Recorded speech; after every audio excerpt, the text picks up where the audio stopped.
بسم اللہ الرحمن الرحیم۔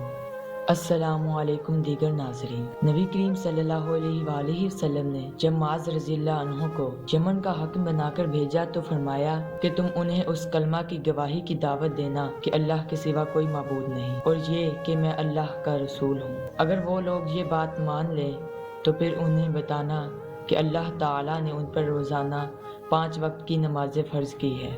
اگر وہ لوگ یہ بات بھی مان لیں تو پھر انہیں بتانا کہ اللہ تعالیٰ نے ان کے مال پر کچھ صدقہ فرض کیا ہے جو ان کے مالدار لوگوں سے لے کر انہی کے محتاجوں میں لٹا دیا جائے گا۔ ایک شخص نے نبی کریم صلی اللہ علیہ وآلہ وسلم سے پوچھا کہ آپ مجھے کوئی ایسا عمل بتائیے جو مجھے جنت میں لے جائے۔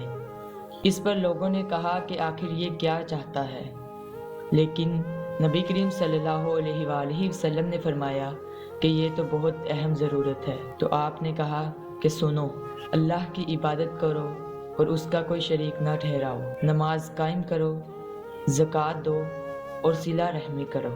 ایک دیہاتی نبی کریم صلی اللہ علیہ وسلم کی خدمت میں حاضر ہوا اور عرض کی کہ آپ مجھے کوئی ایسا کلام بتائیے جس پر میں ہمیشہ عمل کروں اور جنت میں داخل ہو جاؤں۔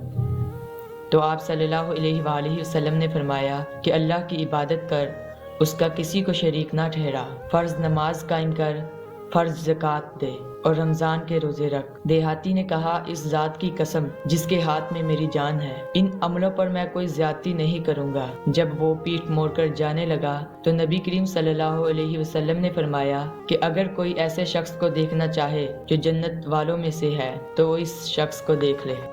ایسی ہی مزید ویڈیوز دیکھنے کے لیے ہمارے چینل کو سبسکرائب کر دیں اور بیل آئیکن کو پریس کر دیں۔